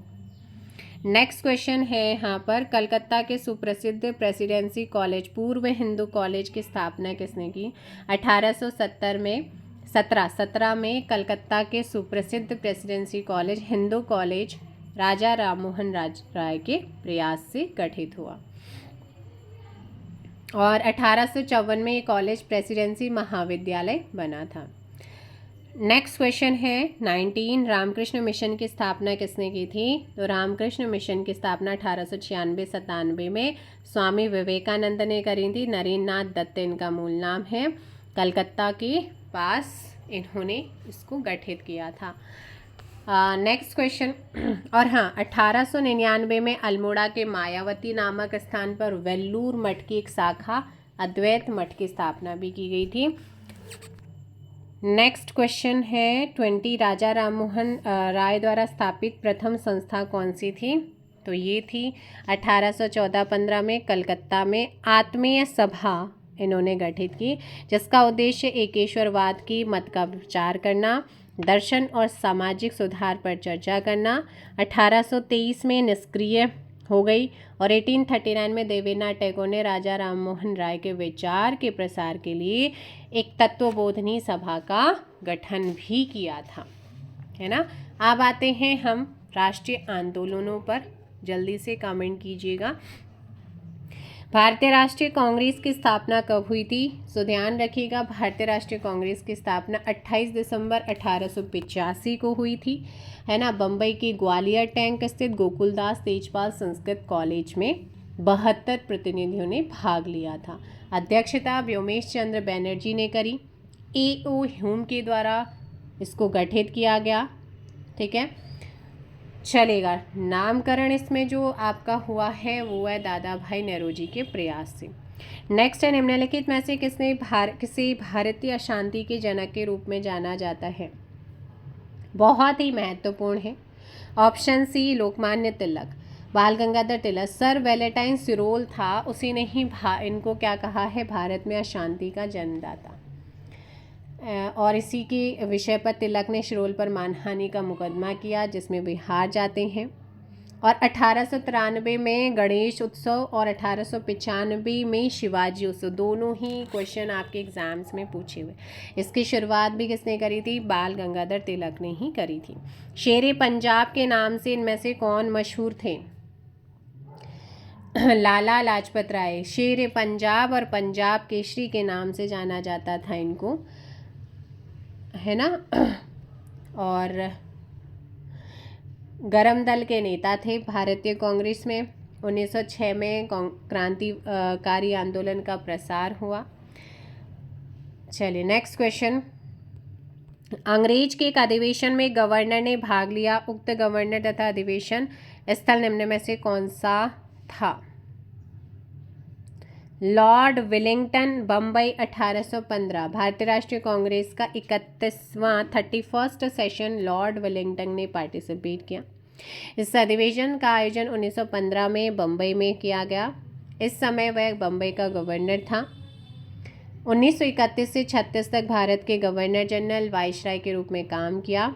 इसके कार्यकाल में 1 सितंबर से 1 दिसंबर 1931 तक सेकेंड गोलमेज सम्मेलन का आयोजन कहाँ पर? लंदन में हुआ, ठीक है। ऑप्शन हो जाएगा बी। नेक्स्ट क्वेश्चन है, वर्ष 1938 के भारतीय राष्ट्रीय कांग्रेस के हरिपुरा अधिवेशन की अध्यक्षता किसने करी थी? तो ये करी थी सुभाष चंद्र बोस ने, 1938 में की थी। ऑप्शन डी यहाँ पर करेक्ट होगा। और ये कांग्रेस का 52वां अधिवेशन था। दूसरी बार 1939 में त्रिपुरी मध्य प्रदेश कांग्रेस अधिवेशन में गांधी जी के विरोध के बाद अध्यक्ष पद के लिए चुन लिए जाते हैं, जिन्होंने पट्टाभी सीतारामैया को हराया था। पराजय के बाद गांधी जी ने कहा पट्टाभी की हार मेरी हार है। फिर बाद में ही इन्होंने फॉरवर्ड ब्लॉक गठित किया था। नेक्स्ट क्वेश्चन है, जब भारत स्वतंत्र हुआ उस समय कांग्रेस के अध्यक्ष कौन थे? तो उस समय JP कृपलानी थे, ठीक है। इनका वास्तविक नाम है जीवट राम भगवान दास। अगला है, कांग्रेस के नरम दल के नेताओं की आंदोलन की रणनीति कैसी थी? राजवाम बंध्य, ऑप्शन बी यहाँ पर करेक्ट होगा। नेक्स्ट क्वेश्चन नंबर है 8, 1908 ईस्वी में 6 वर्ष के कारावास की सजा स्वतंत्रता संग्राम के किस उग्रवादी नेता को दे दी गई थी? बाल गंगाधर तिलक। और इन्हें जो है मांडले जेल वर्मा में कैद करके रखा गया था। इसी जेल में अपने कारावास के समय तिलक ने Arctic Home of the Vedas and Gita Rahasya पुस्तकों को रचना करी थी। भारतीय राष्ट्रीय कांग्रेस के किस अधिवेशन में बाल गंगाधर तिलक ने अभिव्यक्त किया था स्वराज मेरा जन्मसिद्ध अधिकार है, मैं इसे लेकर रहूंगा? लखनऊ अधिवेशन 1916, ऑप्शन से यहाँ पर हो जाएगा डी। और इतना ही नहीं, 1916 में तिलक ने स्वशासन की प्राप्ति के उद्देश्य से होम रूल लीग की स्थापना की। होम रूल का मतलब होता है अंग्रेजी साम्राज्य के अंतर्गत स्वायत्तता प्राप्त करना। किसने भारतीय राष्ट्रीय कांग्रेस को सूक्ष्मदर्शी अल्पसंख्यक जनता का प्रतिनिधि बताते हुए उसका मजाक उड़ाया था? Lord Dufferin. नेक्स्ट क्वेश्चन है, भारतीय राष्ट्रीय कांग्रेस के दूसरे अधिवेशन वर्ष 1886 में अध्यक्षता किसने करी थी? तो यहाँ पर 1886, 1893 एंड 1906 में दादा भाई नौरोजी, ऑप्शन सी आपका करेक्ट होगा। जॉर्ज यूले 1888, सुरेंद्रनाथ बनर्जी ने जो करी थी वो 1895 या 1902 में करी थी। लाला लाजपत राय 1920 में इन्होंने अध्यक्षता करी थी। नेक्स्ट क्वेश्चन है, कांग्रेस के त्रिपुरी अधिवेशन के पश्चात सुभाष चंद्र बोस और दक्षिणपंथियों का समस्त विवाद किस प्रश्न पर केंद्रित हो गया था? कांग्रेस कार्यकारिणी समिति के गठन पर हुआ था। और इसी विवाद के बाद सुभाष चंद्र बोस ने जो है वो इस्तीफा दे दिया जाता है उनके द्वारा। और मई 1939 में एक ये जो है फॉरवर्ड ब्लॉक का गठन करते हैं। तो कई बार पूछा जाता है फॉरवर्ड ब्लॉक का गठन कब हुआ, किसने किया, किस विवाद के बाद किया था? त्रिपुरी अधिवेशन के बाद। भारतीय राष्ट्रीय कांग्रेस की पहली महिला अध्यक्ष निम्नलिखित में से कौन थी? फटाफट कमेंट कीजिएगा कि भारतीय राष्ट्रीय कांग्रेस की प्रथम महिला अध्यक्ष आपसे पूछा है तो ये श्रीमती एनी बेसेंट थी, है ना। और सितंबर 1916 में मद्रास में Akhil Bharatiya home rule league इन्होंने गठित किया था, एनी बेसेंट ने। नेक्स्ट क्वेश्चन है 1917 में कलकत्ता में संपन्न हुआ था जिसमें इन्होंने इसकी अध्यक्षता करी थी। लोकनायक के नाम से किसे जाना जाता है? जयप्रकाश नारायण को जाना जाता है, ठीक है। और नेक्स्ट क्वेश्चन, और 1998 में इनको मरणोपरांत भारत रत्न भी दिया गया है। निम्नलिखित में से किसका संबंध बिहार सोशलिस्ट पार्टी से था? जयप्रकाश नारायण को, ऑप्शन सी यहाँ पर सही आंसर। नेक्स्ट है 1934 में कांग्रेस समाजवादी पार्टी का गठन किसके द्वारा किया गया? जयप्रकाश नारायण, योगेंद्र शुक्ला, मीनू मसानी और आचार्य नरेंद्र देव के द्वारा, यानी कि ऑप्शंस बी। नेक्स्ट क्वेश्चन, निम्नलिखित में से किसने ऐतिहासिक 1932 ईस्वी के पूना समझौते पर हस्ताक्षर नहीं किया था?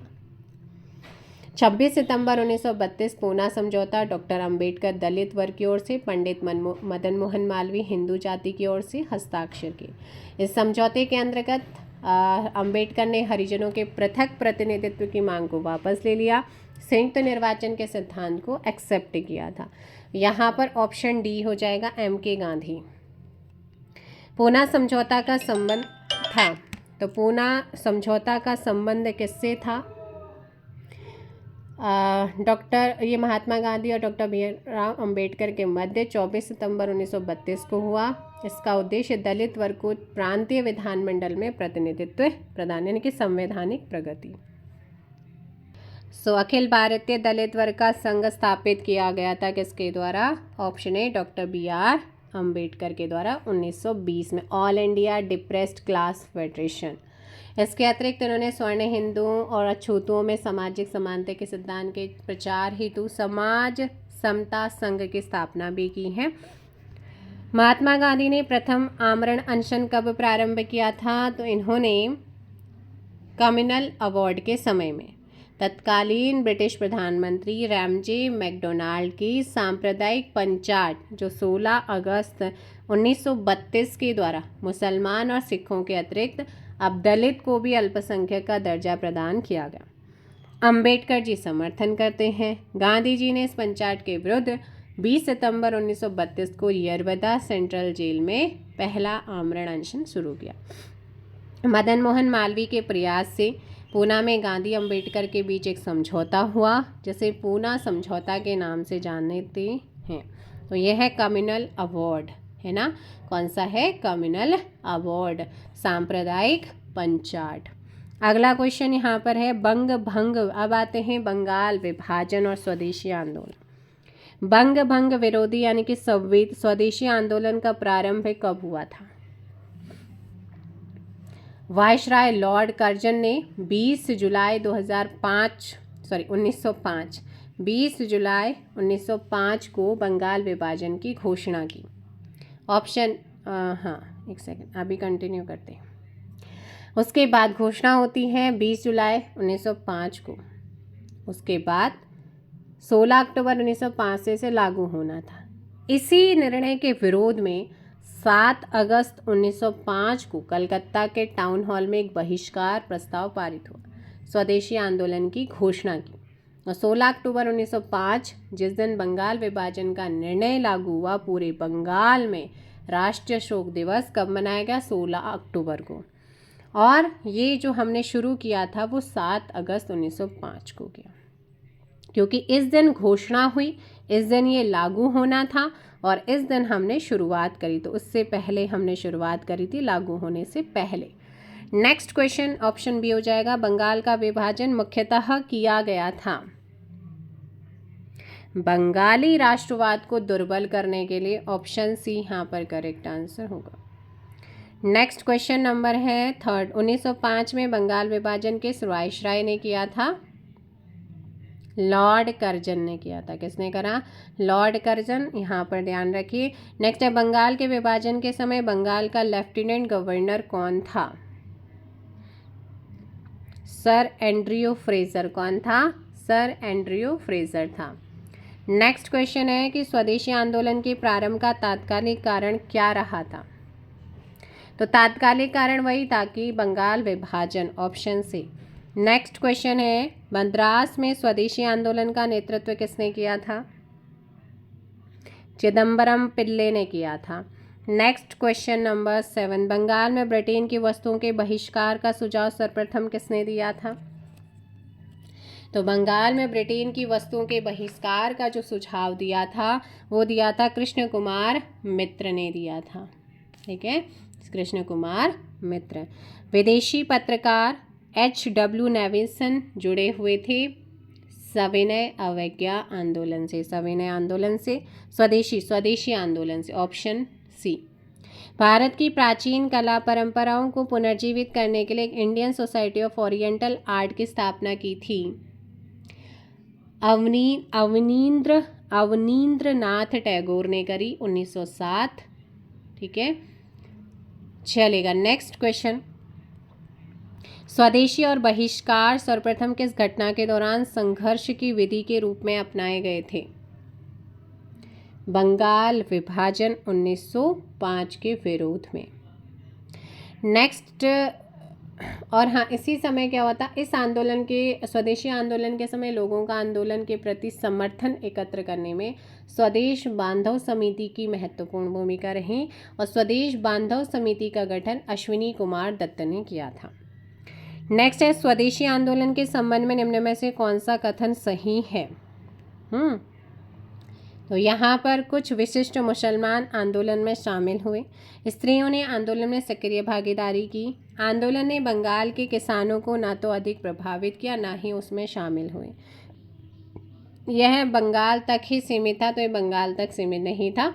तो यहाँ पर ऑप्शन, बंगाल के साथ साथ पंजाब, मध्य प्रांत, संयुक्त प्रांत, बम्बई प्रांत में भी फैला था। तो यहाँ पर ऑप्शन हो जाएगा आप लोगों का कौन सा? पहला, दूसरा, तीसरा सही है, ऑप्शन सी। नेक्स्ट क्वेश्चन है, निम्नलिखित में से कौन सा सही सुमेलित नहीं है? अहमदिया जो आंदोलन था वो 1889 में मिर्जा गुलाम अहमद ने किया था। तो यहाँ पर ऑप्शन सी हो जाएगा। ठीक है, जो मिर्जा गुलाम अहमद थे पश्चिमी उदारवाद, ब्रह्म विद्या, हिंदुओं के धार्मिक सुधार आंदोलन से प्रभावित थे। अब बात करते हैं यहाँ पर एक इम्पॉर्टेंट चैप्टर की, जो कि है स्वतंत्रता आंदोलन। महात्मा गांधी किस वर्ष दक्षिण अफ्रीका से भारत लौटे? 9 जनवरी 1915 को। ऑप्शंस हो जाएगा यहाँ पर ए। महात्मा गांधी जी जो है भारत की सक्रिय राजनीति में आने से पहले महात्मा गांधी गोपाल कृष्ण गोखले के संपर्क में आए। गोपाल कृष्ण गोखले इनके कौन थे? राजनीतिक गुरु थे। अगला क्वेश्चन है, दक्षिण अफ्रीका से लौटने के पश्चात गांधी जी ने प्रथम सफल सत्याग्रह कहाँ पर किया? लौटने के बाद इन्होंने करा था चंपारण में, है ना? कहाँ पर? चंपारण। 1916 में लखनऊ, तो ये हो जाएगा आपका चंपारण। सी ऑप्शंस होगा। ठीक है, 1916 में ये हुआ, लखनऊ सेशन हुआ था, जहाँ पर बिहार के राजकुमार शुक्ल ने गांधी जी से चंपारण आने का आग्रह किया। चंपारण में किसानों को अपनी जमीन की 3/20वें हिस्से पर नील की खेती करना अनिवार्य था। इसे कहा गया तिनकठिया पद्धति। इस आंदोलन में गांधी जी के सहयोगी राजेंद्र प्रसाद, ब्रजकिशोर, महादेव देसाई, नरहरि पारिख और जेबी कृपलानी भी रहे। और 1917 में बिहार के चंपारण जिले में जाते हैं, आंदोलन की बागडोर संभालते हैं और ये सक्सेसफुली आपका रहता है। दक्षिण अफ्रीका में रहने की अवधि में महात्मा गांधी निम्न में से किस पत्रिका का प्रकाशन किया? जब वो अफ्रीका में थे उस समय उन्होंने कौन सी पत्रिका का प्रकाशन किया? 1894 में गांधी जी दक्षिण अफ्रीका में नटाल इंडियन कांग्रेस की स्थापना करते हैं। उन्होंने इंडियन ओपिनियन नामक अखबार निकाला। नस्ल भेद से लड़ने और दक्षिण अफ्रीका में भारतीय अप्रवासी समुदाय के नागरिक अधिकार प्राप्त करने के लिए उन्होंने संघर्ष किया। तो यहाँ पर ऑप्शन हो जाएगा D, Indian opinion. Mahatma Gandhi के नेतृत्व में किया गया पहला जन आंदोलन कौन सा था?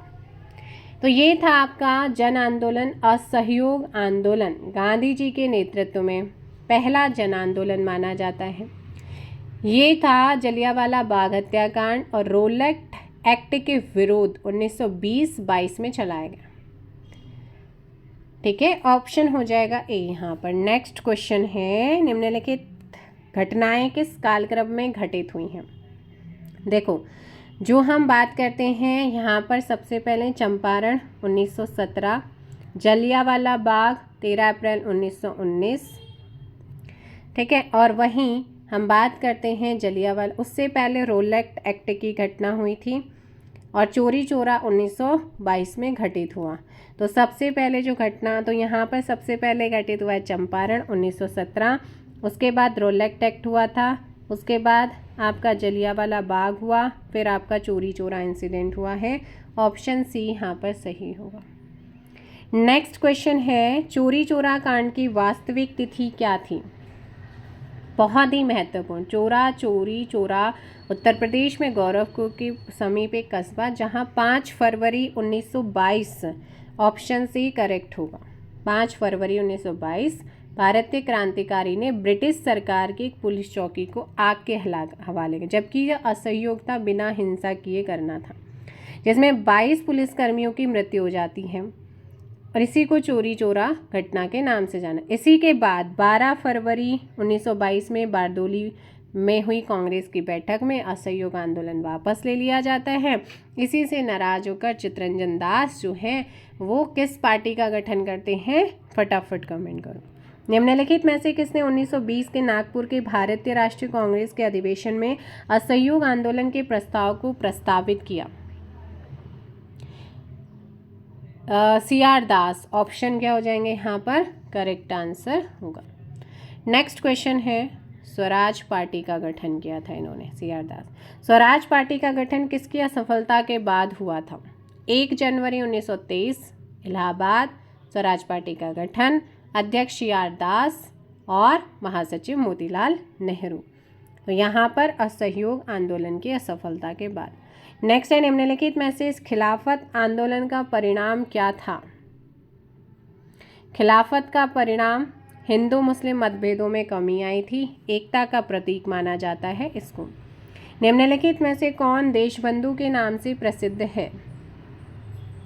तो देशबंधु के नाम से प्रसिद्ध रहे हैं चित्तरंजन दास। कौन रहे हैं? चित्तरंजन दास।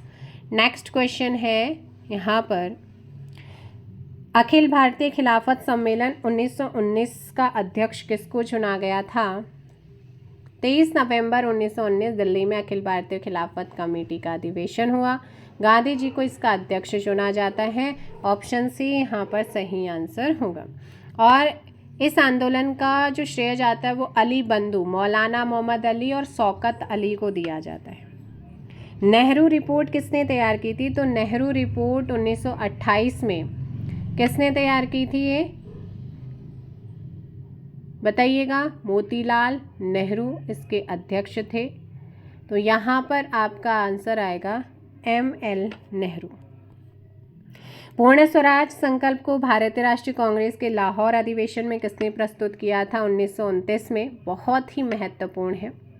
जवाहरलाल नेहरू ने, है ना। 31 दिसंबर 1929 12 बजे लाहौर में रावी के तट पर भारत का आधिकारिक झंडा भी फहराया जाता है। नेक्स्ट क्वेश्चन है, गांधी इरविन समझौता मुख्य रूप से किस कारण हुआ था?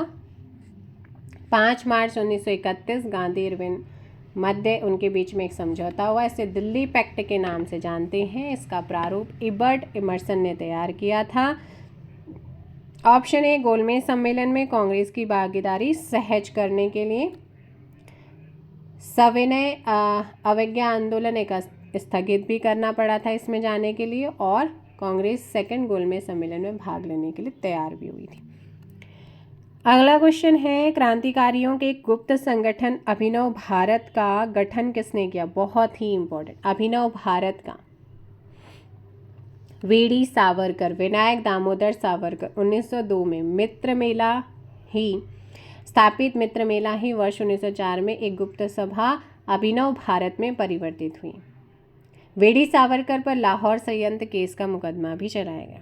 कामागाटा मारू क्या था? तो यह एक क्या था? कनाडा की यात्रा पर निकला हुआ जलपूत था। नेक्स्ट क्वेश्चन है, किसने सचिंद्रनाथ सान्याल द्वारा स्थापित हिंदुस्तान रिपब्लिक एसोसिएशन का नाम बदलकर हिंदुस्तान, अब यहाँ से याद रखना, हिंदुस्तान रिपब्लिक एसोसिएशन किसने स्थापित किया? सचिंद्रनाथ सान्याल। इसका नाम बदलकर हिंदुस्तान सोशलिस्ट रिपब्लिकन एसोसिएशन किसने किया है? तो वो ध्यान रखिएगा, ऑप्शन डी, चंद्रशेखर आज़ाद। 1924 में HRA Hindustan Republican Association Sachindranath Sanyal, Ramprasad Bismil, Yogendra Chand, इन्होंने इसकी शुरुआत करी। चंद्रशेखर आज़ाद के नेतृत्व में 10 सितंबर 1928 में दिल्ली के फिरोजशाह कोटला मैदान में इसका नाम बदलकर HSR Hindustan socialist Republic association किया गया। इसकी स्थापना में चंद्रशेखर के अलावा भगत सिंह, सुखदेव, भगवती चरण बोरा भी शामिल थे। युगांतर पार्टी का नेतृत्व किसने किया था?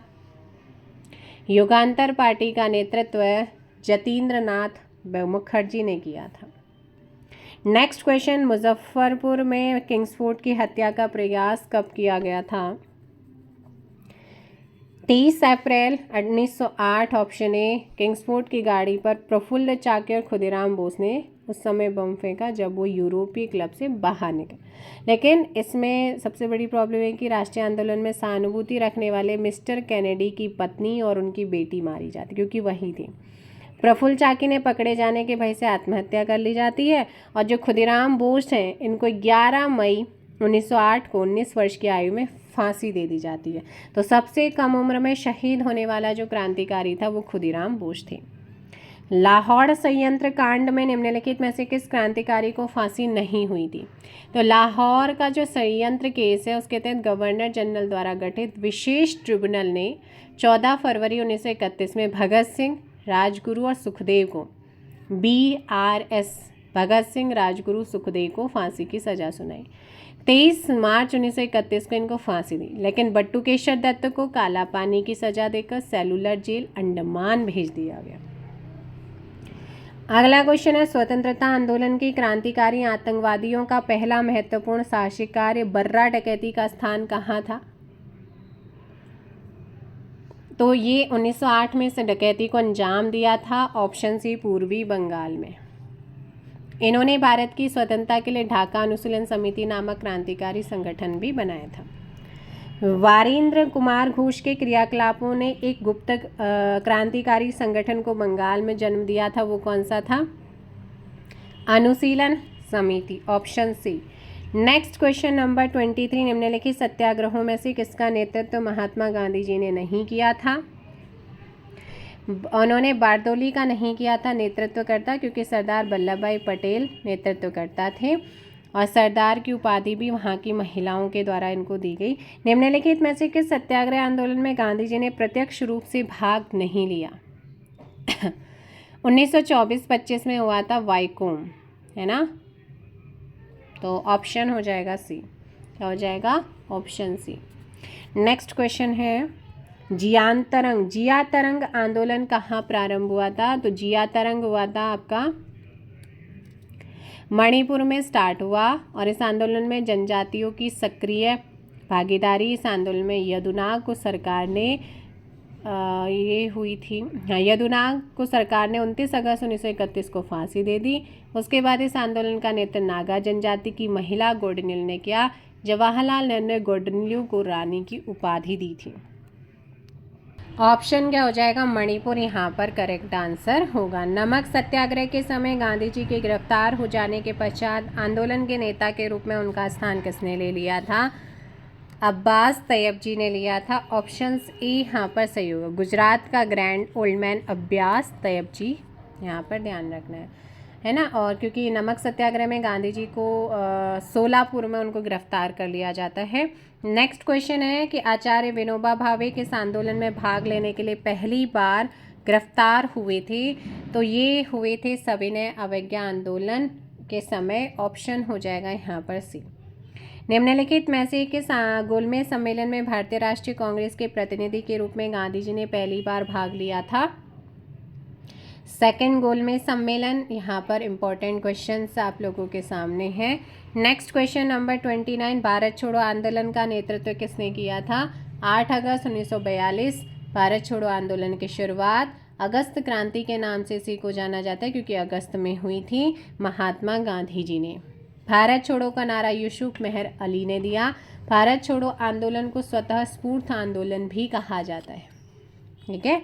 नेक्स्ट क्वेश्चन यहाँ पर है, निम्नलिखित में से किसने गांधी जी के आंदोलन को राजनीतिक फिरौती कहा? लॉर्ड लिन लिथगो ने कहा था। किसने कहा था? लॉर्ड लिन लिथगो ने कहा था। नेक्स्ट क्वेश्चन है कि 14 जुलाई 1942 को कांग्रेस कार्य समिति द्वारा भारत छोड़ो आंदोलन का प्रस्ताव कहाँ पारित किया गया था? वर्धा में। कहाँ पर हुआ था? Wardha. Options B. Next question, भारत छोड़ो आंदोलन के समय निम्नांकित में से किसने कांग्रेस रेडियो का प्रसारण किया था? तो कांग्रेस रेडियो का प्रसारण करता थी यहाँ पर उषा मेहता। कौन थी? उषा मेहता। इस खुफिया रेडियो को डॉक्टर राम मनोहर लोहिया नियमित रूप से रेडियो प्रसारण, अच्युत पटवर्धन सहित कई प्रमुख नेताओं ने भी इसमें सहयोग किया था। अगला क्वेश्चन आता है 33 की अमेरिकी पत्रकार जो महात्मा गांधी के भारत छोड़ो आंदोलन के दौरान उनके साथ था, उनका नाम क्या है? Louis Fischer. कौन है? लुई फिशर है भारत छोड़ो आंदोलन के दौरान गांधी जी के साथ। एंड द लास्ट क्वेश्चन है कि निम्न में से किसने कहा था अच्छा शासन स्वशासन का स्थापन नहीं है? तो ये जो स्टेटमेंट है ये स्वामी दयानंद का है। Option C. अर्थात अच्छा शासन स्वशासन का स्थापना नहीं है। श्रीमती एनी बेसेंट के अकॉर्डिंग दयानंद सरस्वती ने ही सबसे पहले भारत भारतवासियों के लिए है ये नारा भी उन्होंने दिया है। किसके अकॉर्डिंग? श्रीमती एनी बेसेंट कहती हैं दयानंद सरस्वती ने कहा कि भारत भारतवासियों के लिए है। तो ये थे आप लोगों के मॉडर्न हिस्ट्री के इम्पॉर्टेंट क्वेश्चन। बहुत जल्दी मिलते हैं बाकी हम सब्जेक्ट के साथ। वीडियो को लाइक और शेयर कीजिएगा। चैनल पर नए हैं चैनल को सब्सक्राइब कर लीजिए। Thank you so much. जय हिंद, जय भारत, जय उत्तराखंड, जय देवभूमि।